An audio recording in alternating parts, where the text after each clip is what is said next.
بسم اللہ الرحمن الرحیم۔ سامعین اکرام، آپ سن رہے ہیں عمران سیریز کا اردو ناول فغاشے، جس کے مصنف ہیں مظہر کلیم ایم اے، اور یہ اس سلسلے کی قسط نمبر 3 ہے۔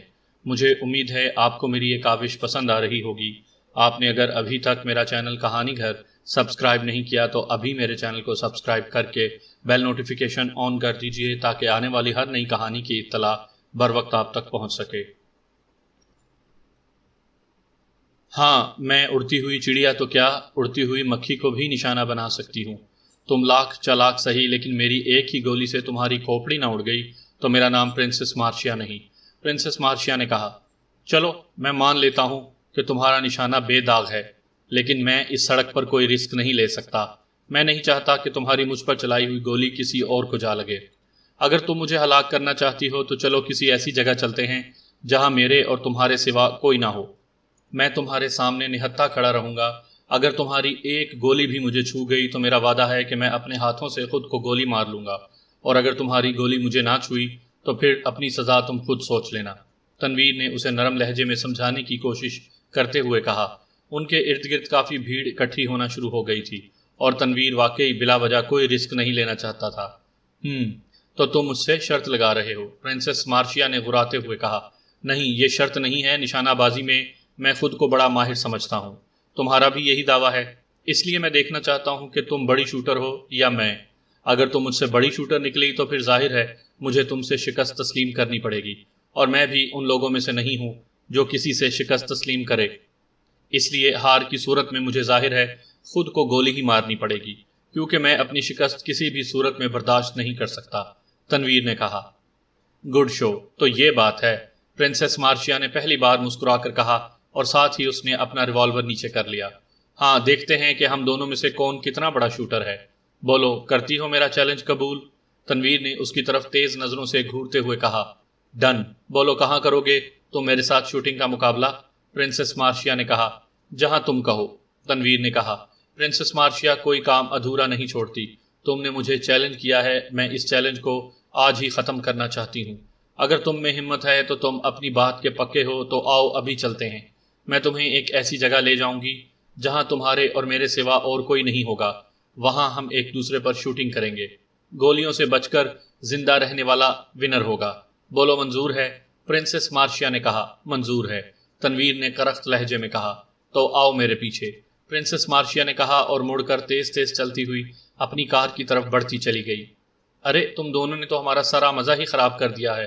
تم دونوں نے شوٹنگ پاور دکھانی ہے تو یہیں دکھا دو، ہم بھی تو دیکھیں کہ تم میں سے کون زندہ رہتا ہے اور کون گولی کا شکار ہوتا ہے۔ وہاں موجود کسی شخص نے اپنی اونچی آواز میں کہا، تو پرنسس مارشیا انتہائی غضبناک انداز میں اس طرف مڑی جس طرف سے آواز سنائی دی تھی۔ اس نے ریوالور والا ہاتھ اٹھا کر اچانک 2-3 ہوائی فائر کر دیے۔ فائر ہوتے ہی لوگ تیزی سے پیچھے ہٹتے چلے گئے۔ اس نوجوان جیسی کسی میں ہمت ہے تو وہ سامنے آ کر بات کرے، پرنسس مارشیا نے غرا کر کہا، تو جواب میں اس بار کوئی آواز سنائی نہیں دی۔ پرنسس مارشیا چند لمحے وہاں موجود لوگوں کو گھورتی رہی، پھر اس نے ریوالور کا رخ مجمع کی جانب کیا تو لوگ خوف زدہ ہو کر کائی کی طرح چھٹتے چلے گئے۔ لوگوں کو وہاں سے ہٹتے دیکھ کر پرنسس مارشیا نے سر جھٹکا اور فوراً اپنی کار میں آ کر بیٹھ گئی۔ اس نے ریوالور سیٹ پر پھینکا اور سامنے کھڑے تنویر کی کار کی جانب دیکھنے لگی۔ تنویر بھی اپنی کار میں بیٹھ چکا تھا۔ پرنسس مارشیا نے کار جو پہلے ہی سٹارٹ تھی گیئر لگا کر آگے بڑھائی اور تنویر کی کار کی سائیڈ میں آ گئی۔ اب مرد کے بچے ہو تو لازمی میرے پیچھے آنا، ورنہ گھر جا کر اپنی ماں بہن کی چوڑیاں پہن کر ان کے ساتھ بیٹھ جانا۔ پرنسس مارشیا نے کار تنویر کی کار کے پاس روکتے ہوئے کہا۔ اس کی بات سن کر تنویر سلگ کر رہ گیا۔ اس سے پہلے کہ وہ پرنسس مارشیا سے کچھ کہتا، پرنسس مارشیا نے کار تیزی سے آگے بڑھا دی۔ تمہیں اس کا اندازہ ہی نہیں ہے پرنسس مارشیا کہ تم نے کس سے ٹکر لے لی ہے۔ تم ماہر شوٹر ضرور ہو سکتی ہو، لیکن تنویر دنیا کا ٹاپ شوٹر ہے، جس کے مقابلے میں ابھی تم بچی ہو، دودھ پیتی بچی۔ تنویر نے غرا کر کہا، اور اس نے کار تیزی سے موڑی اور پھر اس نے کار پرنسس مارشیا کی کار کے پیچھے دوڑانی شروع کر دی، جو آگے جا کر بائیں جانب والی سڑک کی طرف مڑ گئی۔ کچھ ہی دیر میں دونوں کاریں ایک دوسرے کے پیچھے انتہائی برق رفتاری سے دوڑی چلی جا رہی تھیں۔ ایک تو پہلے ہی عمران کی وجہ سے اس کا دماغ سلگا ہوا تھا، اور دوسرا عام لوگوں کے درمیان جس طرح اس لڑکی نے تنویر سے بات کی تھی، اس کے دماغ میں چنگاریاں سی پھوٹنا شروع ہو گئی تھیں، اور اس نے لڑکی کو سبق سکھانے کا فیصلہ کر لیا تھا، اسی لیے وہ اس کے پیچھے جا رہا تھا، ورنہ وہ ایسی کسی لڑکی کو منہ تک لگانا پسند نہیں کرتا تھا اور نہ کسی کو چیلنج کرتا تھا۔ لڑکی کی خودسری اور غرور کی وجہ سے اس نے اسے چیلنج کیا تھا، اور تنویر کی عادت تھی کہ اس سے اگر کوئی چیلنج کرتا یا وہ کسی کو چیلنج کرتا تو اس وقت تک پیچھے نہیں ہٹتا تھا جب تک وہ چیلنج پورا نہ کر دیتا۔ پرنسس مارشیا کی کار چند سڑکیں مڑنے کے بعد جس سڑک کی طرف جا رہی تھی اسے دیکھ کر تنویر سمجھ گیا تھا کہ وہ اسے کس جگہ لے جانا چاہتی ہے، اس لیے تنویر کے چہرے پر غصے کے ساتھ اب قدرے جوش کے تاثرات بھی نمایاں ہونا شروع ہو گئے تھے۔ پرنسس مارشیا کا چہرہ اسے اس کی کار کے بیک مرر سے صاف دکھائی دے رہا تھا، جو بدستور غصے اور نفرت زدہ نگاہوں سے اسے دیکھ رہی تھی۔ دونوں کاریں 40 منٹ تک آگے پیچھے دوڑتی رہیں، یہ سڑک مضافات کی طرف جا رہی تھی۔ کچھ ہی دیر میں وہ ایک ایسی سڑک پر آ گئے جہاں ٹریفک نام کی کوئی چیز نہیں تھی۔ وہاں سے پہاڑی سلسلے شروع ہو گئے تھے۔ سڑک کی ایک طرف پہاڑیاں تھیں جبکہ دوسری جانب کھائیوں کا لامتناہی سلسلہ شروع ہو گیا تھا۔ پرنسس مارشیا تیزی سے کار دوڑاتی ہوئی آگے جا کر ایک پہاڑی کے پاس مڑی اور پھر اس کی کار پہاڑی کے سائڈ پر موجود ایک کچی سڑک پر اترتی چلی گئی۔ تنویر نے بھی اپنی کار اس کے پیچھے موڑ دی۔ سڑک کچی ہونے کی وجہ سے خاصی ناہموار تھی، اس لیے دونوں کاریں اچھلتی ہوئی آگے بڑھ رہی تھیں۔ پہاڑی کی سائڈ سے گزرتے ہوئے وہ پہاڑی کی دوسری جانب آئے تو سامنے ایک میدانی علاقہ دکھائی دیا۔ میدانی علاقہ زیادہ بڑا نہیں تھا، لیکن میدان خاصا صاف ستھرا تھا۔ وہاں نہ چٹانیں بکھری ہوئی دکھائی دے رہی تھیں اور نہ ہی درخت اور جھاڑیاں تھیں۔ پرنسس مارشیا نے کار سائڈ میں لے جا کر روک دی اور کار روکتے ہی کار سے نکل کر فوراً باہر آ گئی۔ اس نے کار سے نکلتے ہوئے سائڈ سیٹ پر پڑا ہوا اپنا ریوالور اٹھا لیا تھا۔ تنویر نے بھی کار اس کی کار کے پیچھے روکی اور پھر وہ بھی کار سے نکل کر باہر آ گیا۔ تو تم مجھے یہاں مقابلہ کرنا چاہتی ہو؟ تنویر نے کار سے نکل کر پرنسس مارشیا کی جانب دیکھتے ہوئے کہا۔ ہاں، یہ جگہ خاصی پرسکون ہے اور یہاں کوئی آتا جاتا نہیں ہے۔ میں یہاں پر آسانی سے تمہیں ہٹ کر کے نکل سکتی ہوں۔ یہاں تمہاری لاش کوے اور گدھ نوچ کھائیں گے۔ شام تک تمہاری لاش کی ہڈیاں بھی یہاں سے غائب ہو چکی ہوں گی۔ اس طرح کسی کو اس بات کا پتہ نہیں چلے گا کہ کوئی انسان میرے ہاتھوں ہلاک ہوا تھا۔ پرنسس مارشیا نے نفرت بھرے لہجے میں کہا، اور اس کی بات سن کر تنویر کے ہونٹوں پر انتہائی زہریلی اور طنز بھری مسکراہٹ ابھر آئی۔ اسی لمحے اس کا ہاتھ تیزی سے حرکت میں آیا اور دوسرے لمحے اس کے ہاتھ میں بھی ایک ریوالور دکھائی دیا۔ اسے اس تیزی سے جیب سے ریوالور نکالتے دیکھ کر پرنسس مارشیا ایک لمحے کے لیے حیران رہ گئی، لیکن اس نے فوراً ہی اپنے تاثرات کو کنٹرول کر لیا۔ بہت خوب، تو تمہارے پاس بھی ریوالور ہے، پرنسس مارشیا نے زہریلے لہجے میں کہا۔ ظاہر ہے یہاں ہم دونوں نے چیلنج مقابلہ کرنا ہے، کسی ایک نے ہٹ ہونا ہے تو پھر دونوں کو برابر موقع ملنا چاہیے، تنویر نے کہا تو پرنسس مارشیا نے اثبات میں سر ہلا دیا۔ اوکے، آؤ میدان میں آؤ، دیکھتے ہیں کہ تم میں میرا مقابلہ کرنے کا کتنا حوصلہ ہے، پرنسس مارشیا نے کہا تو تنویر نے اثبات میں سر ہلا دیا۔ پرنسس مارشیا مڑ کر تیز تیز چلتی ہوئی خالی میدان کی طرف بڑھ گئی۔ تنویر بھی مسکراتا ہوا میدان کی طرف بڑھنے لگا۔ پرنسس مارشیا کافی فاصلے پر جا کر کھڑی ہو گئی۔ میرا خیال ہے کہ ہمیں اس چیلنج کے کچھ رولز طے کر لینے چاہیے، تنویر نے کہا تو پرنسس مارشیا چونک کر اس کی طرف دیکھنے لگی۔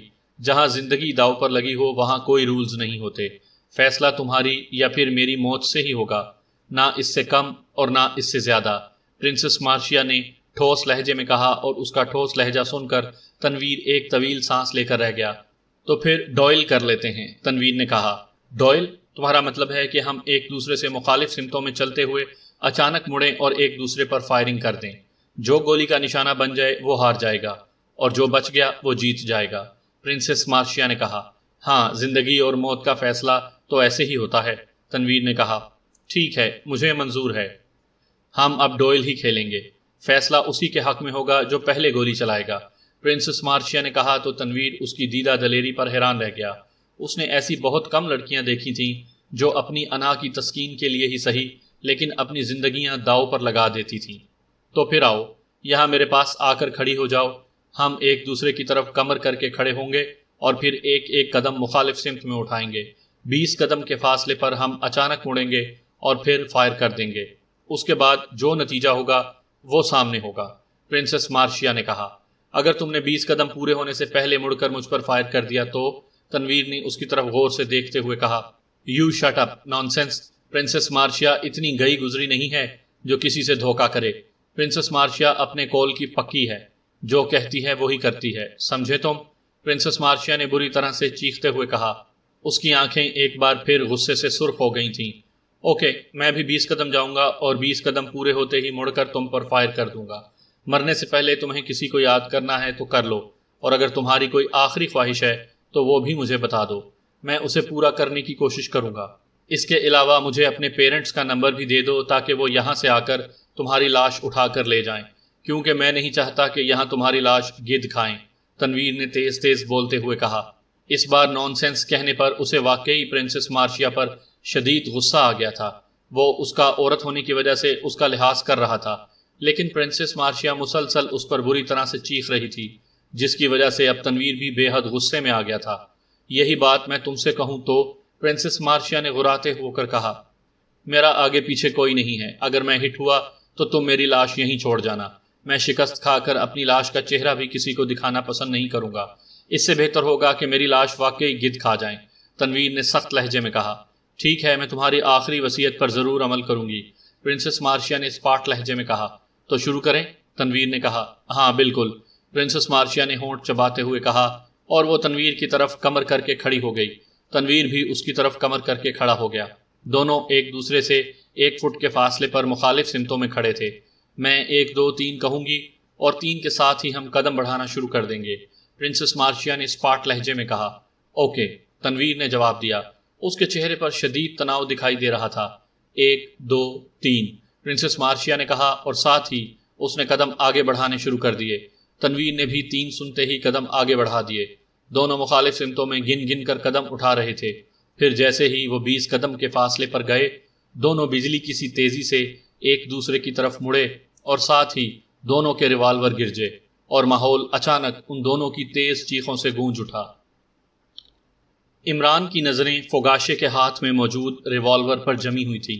جیسے ہی فوگاشے نے فائرنگ کرنا شروع کی، عمران نے بجلی کی سی تیزی سے چھلانگ لگائی اور اپنی جگہ سے ہٹتا چلا گیا، اور پھر اس نے سنگ آرٹ کا بہترین نمونہ پیش کرتے ہوئے فوگاشے کی چلائی ہوئی گولیوں سے بچنا شروع کر دیا۔ فوگاشے اس وقت تک اس پر فائرنگ کرتا رہا جب تک اس کے ریوالور کی ساری گولیاں خالی نہ ہو گئیں۔ پھر جیسے ہی اس کے ریوالور سے ٹرچ ٹرچ کی آواز نکلی، اس نے غصے میں عمران کی طرف ریوالور کھینچ مارا، جسے عمران نے ہوا میں دبوچا اور کلا بازیاں کھاتا ہوا پیروں کے بل زمین پر آ کھڑا ہوا۔ عمران کو گولیوں سے بچنے کے لیے حیرت انگیز کرتب دکھاتے دیکھ کر اینجلینا کی آنکھیں پھٹی کی پھٹی رہ گئی تھیں۔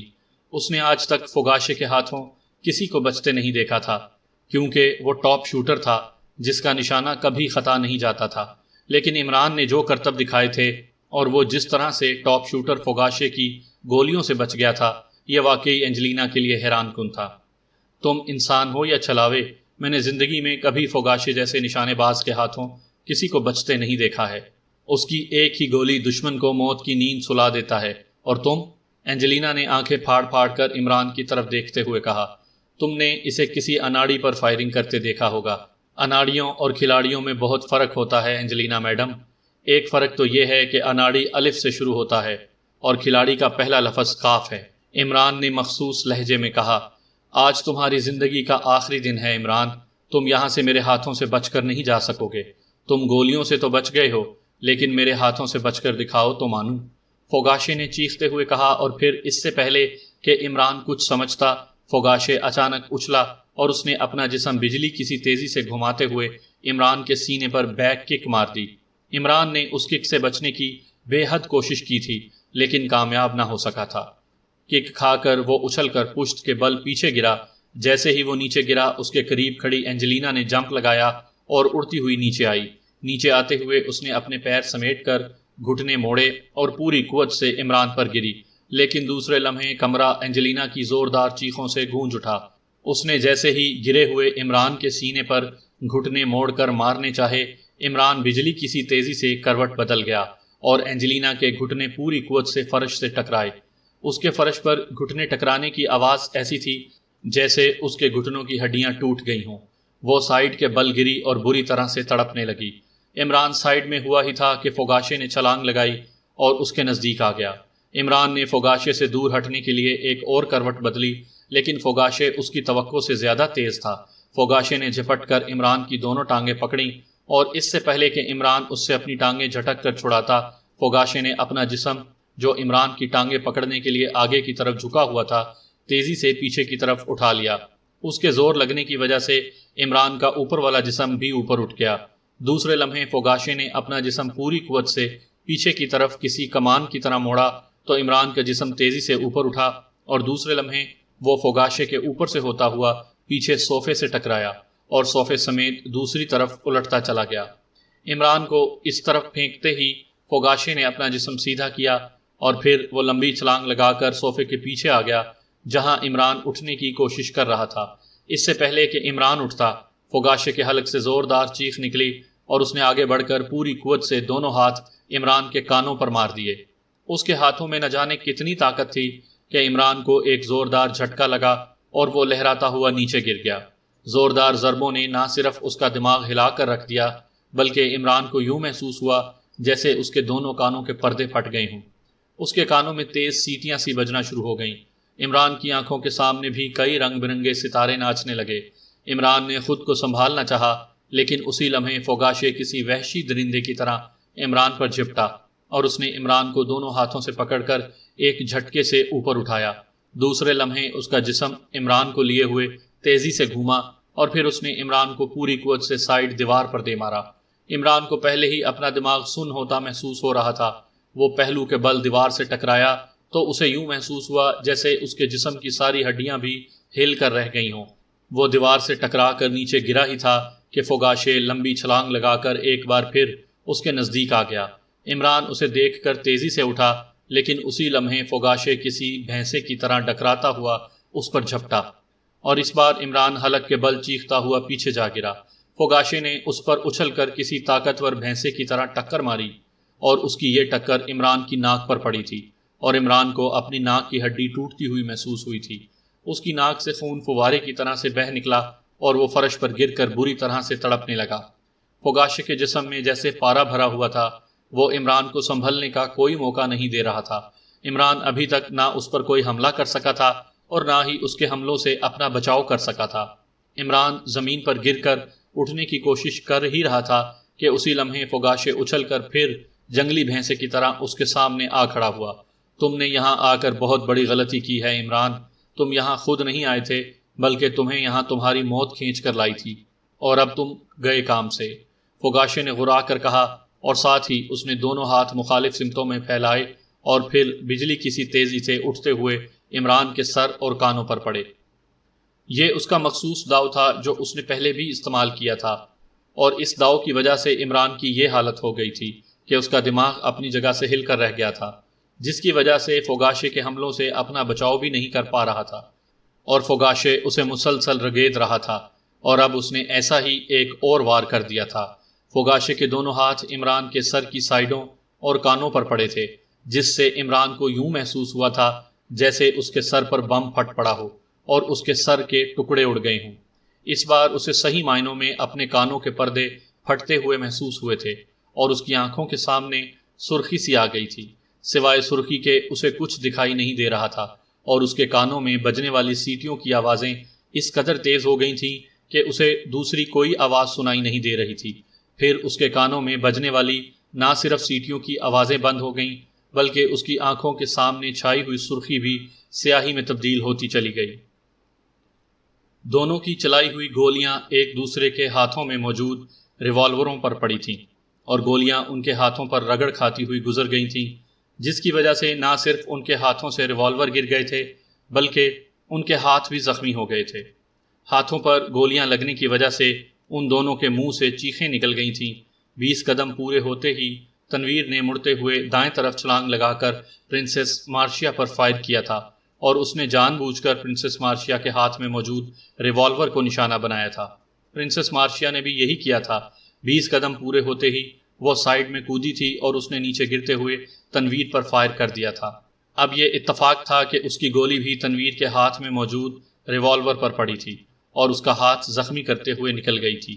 دونوں چند لمحے زمین پر پڑے رہے، پھر وہ اٹھے اور ایک دوسرے کی جانب تیز نظروں سے گھورنے لگے۔ پرنسس مارشیا کے چہرے پر شدید حیرت کے تاثرات دکھائی دے رہے تھے، جیسے اسے اس بات پر یقین ہی نہ آ رہا ہو کہ اس کے سوا کسی اور کا نشانہ بھی اس قدر پختہ ہو سکتا ہے کہ اس کے ہاتھ سے ریوالور بھی گر جائے اور اس کا ہاتھ بھی زخمی ہو جائے۔ یہی حال تنویر کا بھی تھا۔ دونوں چند لمحے ایک دوسرے کو گھورتے رہے، پھر وہ آہستہ آہستہ چلتے ہوئے ایک دوسرے کے قریب آ کر آمنے سامنے کھڑے ہو گئے۔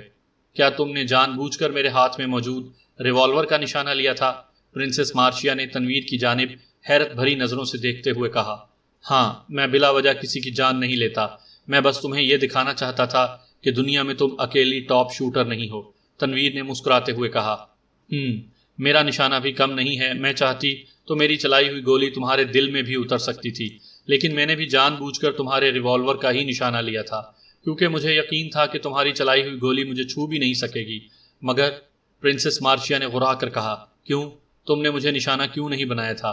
تنویر نے حیرت سے کہا، میں بھی بلا وجہ کسی کا خون بہانے کی عادی نہیں ہوں۔ پرنسس مارشیا نے ایک طویل سانس لیتے ہوئے کہا، لیکن تم نے یہ ثابت کر دیا ہے کہ تم واقعی بہترین نشانہ باز ہو۔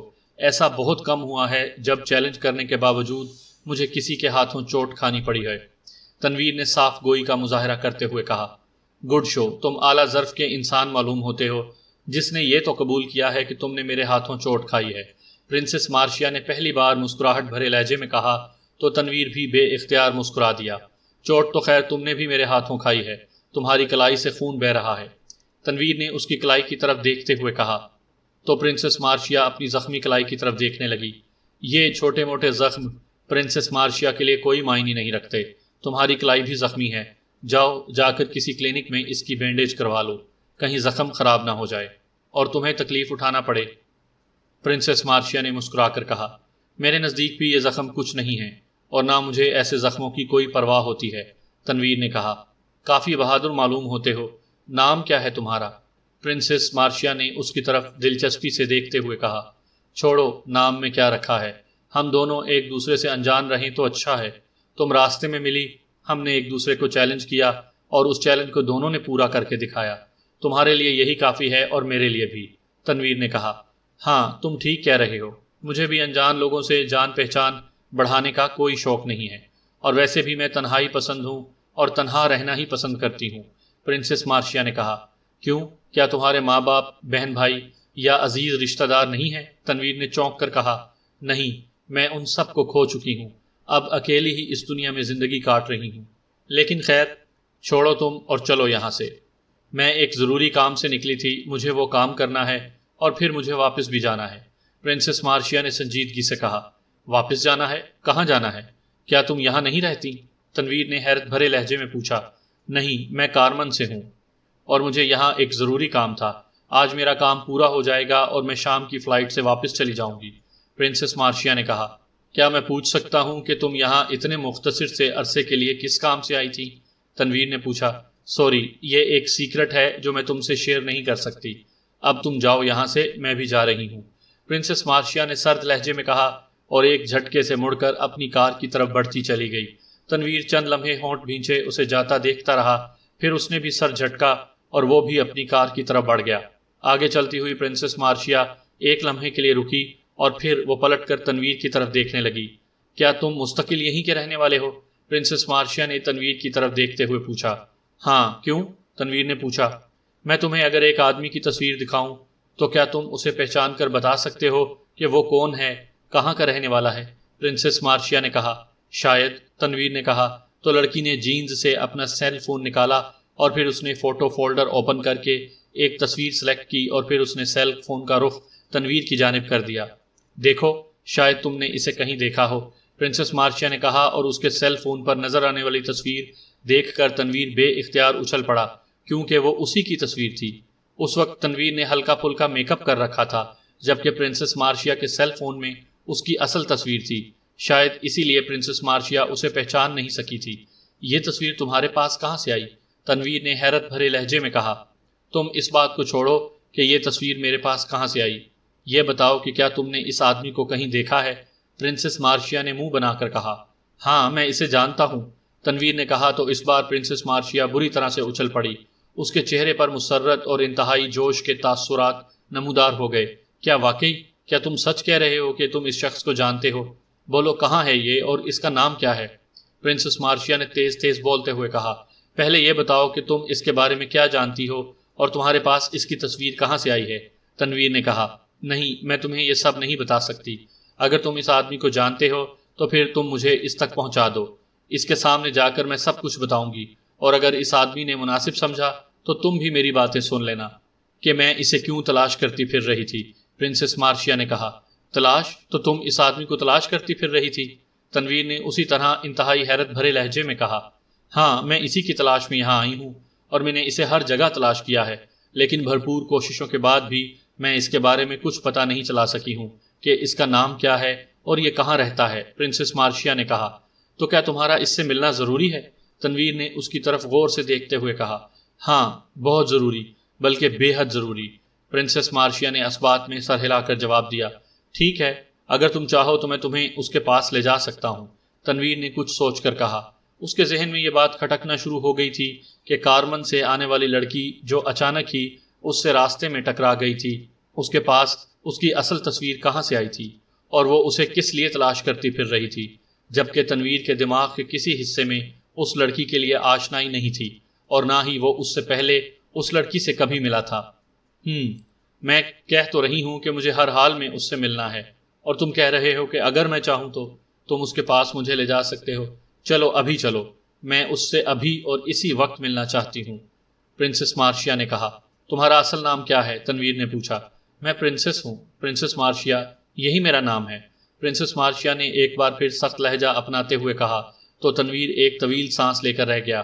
پرنسس مارشیا تو عجیب سا نام ہے، ایسے نام تو انڈر ورلڈ کے نامور بدماش اور کرمنلز ہی رکھتے ہیں۔ کیا تمہارا تعلق کرمنل سے ہے؟ تنویر نے پوچھا۔ ہاں، میں کارمن میں کرائم ورلڈ کی پرنسس ہوں، اور اسی مناسبت سے میں نے اپنا نام پرنسس مارشیا رکھا ہوا ہے، اور پرنسس مارشیا کا نام سن کر کارمن کا انڈر ورلڈ ہی نہیں بلکہ پوری دنیا کی انڈر ورلڈ دہل جاتی ہے، اور کارمن سمیت پوری دنیا کے سرکاری اور غیر سرکاری ایجنسیاں لرز جاتی ہیں۔ پرنسس مارشیا نے کہا۔ لگتا ہے تمہیں اپنے آپ پر بہت زام ہے، اور تم خود کو انڈر ورلڈ کی کوئین سمجھتی ہو۔ تنویر نے منہ بنا کر کہا، انڈر ورلڈ کا کنگ اور کوئین کوئی اور ہے، میں پرنسس ہوں۔ نانسنس، پرنسس مارشیا، اور میں انڈر ورلڈ کے کنگ اور کوئین کی ہی بیٹی ہوں۔ پرنسس مارشیا نے کہا۔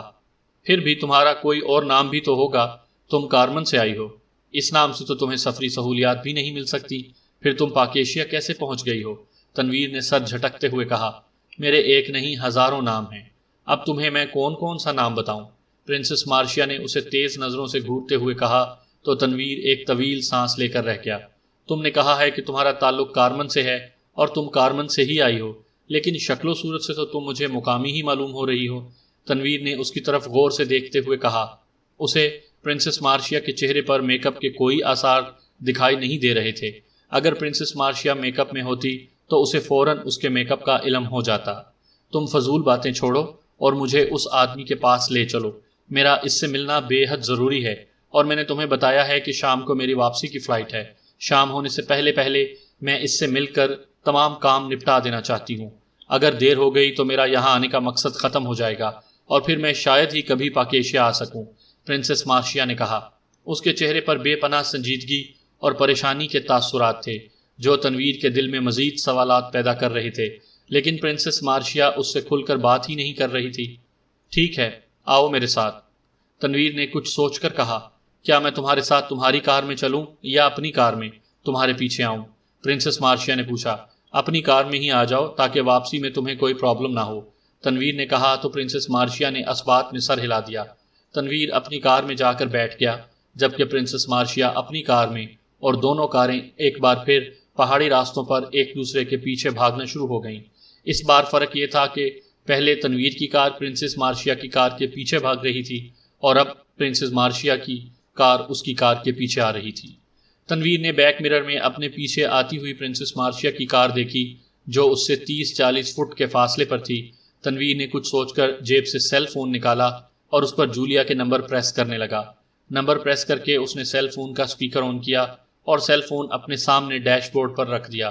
یس، رابطہ ملتے ہی سیل فون کے سپیکر سے جولیا کی آواز سنائی دی۔ تنویر بول رہا ہوں، تنویر نے کہا۔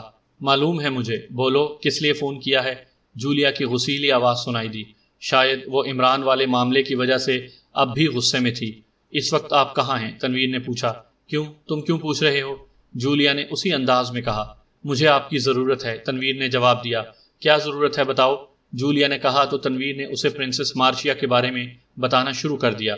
حیرت ہے، وہ تمہارے پیچھے آ رہی ہے اور تمہیں تلاش کرتی پھر رہی ہے، مگر کیوں؟ ساری باتیں سن کر جولیا کی حیرت بھری آواز سنائی دی۔